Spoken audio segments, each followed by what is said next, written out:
Hong Kong में मरने वालों का आंकड़ा बढ़ गया है। आप जानते हैं हांगकांग, जहां पर कई इमारतों में आग लगी हुई है। इस हादसे में अब तक 55 लोगों की मौत हो चुकी है। हांगकांग की ये रिहायशी बिल्डिंग्स हैं, हाई राइज टावर्स हैं और आग की चपेट में हैं। ताइपो में बहुमंजिला इमारतों में ये आग लगी हुई है। आग का तांडव थमने का नाम नहीं ले रहा। लगातार आग का दायरा बढ़ता हुआ अब तक 55 लोगों की मौत हो चुकी है। आज सुबह तक ये आंकड़ा 44 का था, जो अब बढ़कर 55 पर पहुंच चुका है। ताइपो में बहुमंजिला इमारतों में आग, कई टावर्स हैं जो इस वक्त आग की चपेट में हैं। 55 के करीब लोगों की मौत हो चुकी है। 250 के आसपास लोग अभी भी लापता बताए जा रहे हैं। 900 के करीब लोगों को सुरक्षित इन हाई राइज बिल्डिंग से बाहर निकाल लिया गया है। तो ये तस्वीरें आप देख रहे हैं हांगकांग की। हांगकांग का ताइपो शहर, और वही इस वक्त आग की जद में हांगकांग की इमारतों में भीषण आग लगी हुई है। आग पर काबू पाने की कोशिशें लगातार जारी हैं। कल ये आग लगी थी और कल से ही कोशिशें जारी हैं आग पर काबू पाने की। अभी का अपडेट यह है कि मरने वालों का आंकड़ा बढ़ चुका है। हादसे में अब तक 55 लोगों की मौत हो चुकी है।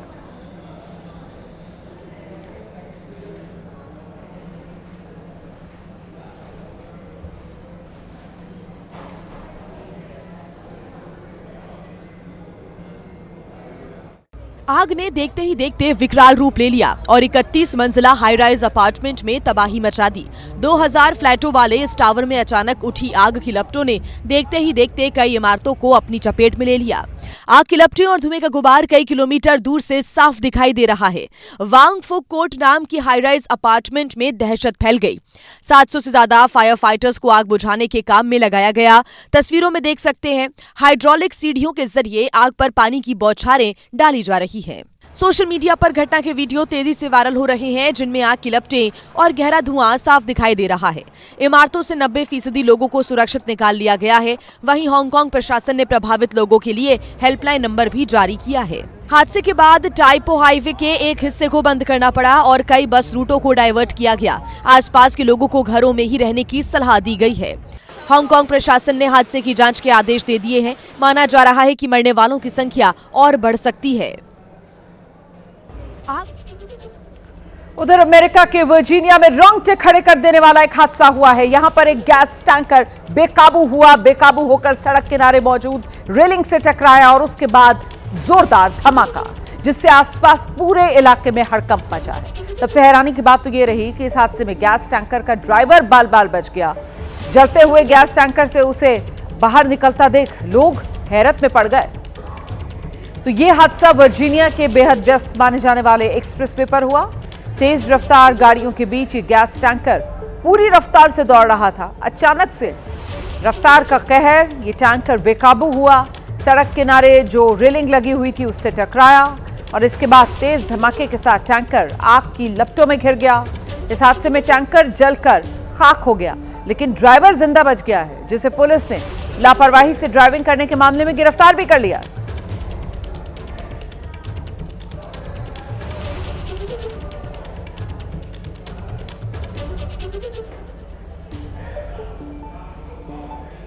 उधर महाराष्ट्र के नासिक से खौफनाक हादसे की तस्वीरें सामने आई हैं। 3 साल का बच्चा अपने घर की पहली मंजिल से नीचे गिर गया। इस हादसे में बच्चा गंभीर रूप से जख्मी हुआ है। हादसे की तस्वीर सीसीटीवी में कैद हो गई है।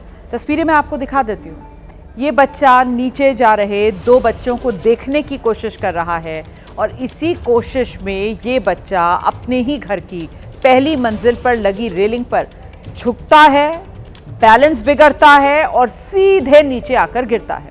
यह हादसा गंगापुर रोड पर मौजूद सहदेव नगर इलाके में हुआ, जहां पर पहली मंजिल से गिरने की वजह से बच्चे के सिर में गंभीर चोट आई है। बच्चे का इलाज फिलहाल जारी है।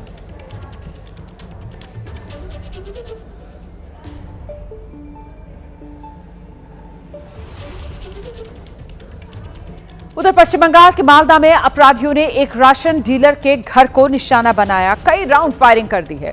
यह विवाद राशन की डीलरशिप से जुड़ा हुआ बताया जा रहा है। मालदा के कलियाचक में पिछले कुछ दिनों में एक के बाद एक गोलीबारी सुरक्षा पर गंभीर सवाल खड़े कर दिए। इससे पहले भी मंगलवार सुबह सुबह इंग्लिश बाजार पुलिस स्टेशन इलाके में एक व्यापारी की खून से लथपथ लाश मिली थी। आरोपी व्यापारी को किडनैप किया गया और फिर गोली मारकर हत्या कर दी गई। उसी रात यहां कलियाचक के जलालपुर इलाके में एक पापड़ बेचने वाले की गोली मारकर हत्या की गई। कई मर्डर्स के बाद इलाके में तनाव पसरा है। इसी को देखते हुए भारी संख्या में सुरक्षा बल यहां तैनात कर दिए गए हैं।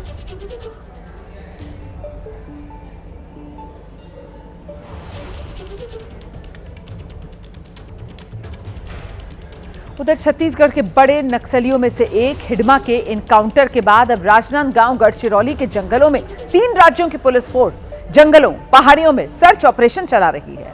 दरअसल एमएमसी जोन कहे जाने वाले महाराष्ट्र, मध्य प्रदेश और छत्तीसगढ़ के सेंटर पॉइंट पर बड़ी संख्या में नक्सलियों के होने की सूचना मिली। 3 राज्यों की पुलिस फोर्स लगातार जंगलों पहाड़ों में उन्हीं की तलाश में जुटी है। लगातार 3 राज्यों की पुलिस फोर्स इन जंगलों को खंगाल रही है। इस ऑपरेशन को 3 राज्यों के उच्च अधिकारी लीड कर रहे हैं। सुरक्षा बलों की सख्ती, लगातार एनकाउंटर में मारे जाने के बाद नक्सली अब या तो सरेंडर कर रहे हैं या एक राज्य से दूसरे राज्य की सीमा पर जंगलों में भागते फिर रहे हैं।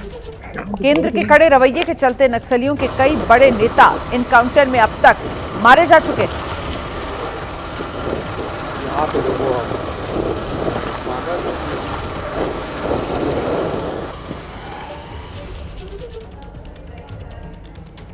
उधर बिहार की राजधानी पटना में नई सरकार के गठन के बाद अब प्रशासन फुल एक्शन मोड में आ गया है, जिसके तहत प्रशासन ने अतिक्रमण हटाओ अभियान चलाया है। प्रशासन के इस कदम से भू माफिया के बीच अफरा तफरी मची हुई है। प्रशासन की टीम बुलडोजर और पुलिस बल के साथ अभियान में शामिल हुई, जिससे बुलडोजर की मदद से अवैध कब्जा कर बनाए गए निर्माण को गिराया। डीएम के आदेश पर कार्रवाई हुई है। इसके तहत उन लोगों से जुर्माना भी वसूला गया है जिन्होंने सरकारी जमीन पर अवैध कब्जा कर अवैध निर्माण करा लिया था। कार्रवाई के दौरान 52,300 रुपए का जुर्माना वसूला गया है। अजीमाबाद अंचल में अतिक्रमण अभियान के तहत गायघाट, डंका इमली से गायघाट, अशोक राजपथ से महावीर घाट तक अस्थायी अतिक्रमण पर यह कार्रवाई हुई। यहां पर कई पक्की दुकानें भी बना ली गई, जिन्हें बुलडोजर की मदद से जमींदोज कर दिया गया।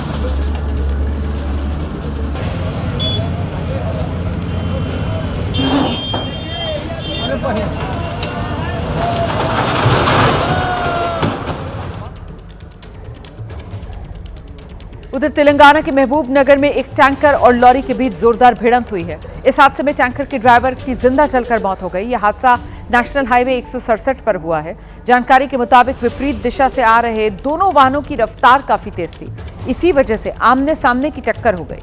टक्कर के बाद इथेनॉल से भरे टैंकर में आग लगी। टैंकर धू-धू कर जल उठा। लॉरी का ड्राइवर केबिन से कूद गया, लेकिन टैंकर का ड्राइवर अंदर फंस गया। स्थानीय लोग मौके पर पहुंचे, पर तब तक ड्राइवर बुरी तरीके से जल चुका था। बाद में ड्राइवर की मौत हो गई। सूचना मिलने पर फायर ब्रिगेड की टीम भी मौके पर पहुंची। 3 घंटे की मशक्कत के बाद आग पर पूरी तरह काबू पाया जा सका।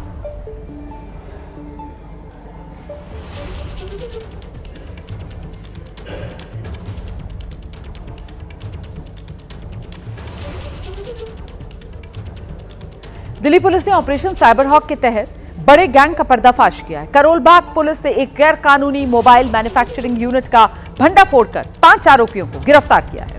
आरोपी IMEI में छेड़छाड़ और मोबाइल असेंबलिंग से गलत काम को अंजाम दे रहे थे। उनके पास से 1800 से ज्यादा कीपैड वाला मोबाइल फोन, स्मार्टफोन्स बरामद हुए हैं। IMEI बदलने में इस्तेमाल होने वाला लैपटॉप और एक सॉफ्टवेयर भी आरोपियों के पास से मिला है। ये पुराने मोबाइल मदरबोर्ड खरीद कर नए बॉडी पार्ट से मोबाइल तैयार कर देते थे। इनके ठिकाने से हजारों mobile body parts, printed IMEI labels और स्कैनर्स बरामद हुए हैं। गैंग का पर्दाफाश से चीन से मंगाए गए पार्ट्स और स्थानीय बाजार में अवैध बिक्री का बड़ा खुलासा हुआ। ये जो रैकेट है वो करीब 2 साल से गुप्त रूप से चल रहा था। दिल्ली पुलिस आरोपियों से पूछताछ कर उनके और सहयोगियों का पता लगाने में अब जुटी है।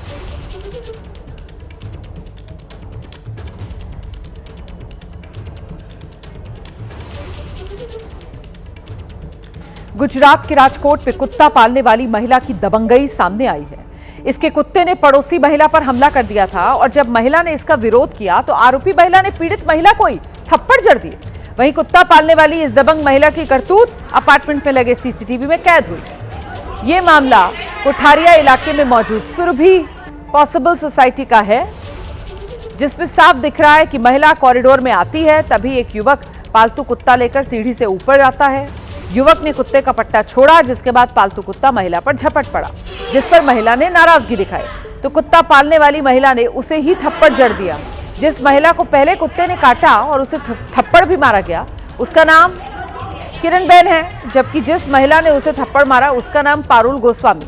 ये वीडियो सामने आने के बाद अब लोगों का गुस्सा पारुल गोस्वामी पर फूटता दिख रहा है। लोग आरोपी महिला पर कार्रवाई की मांग कर रहे हैं।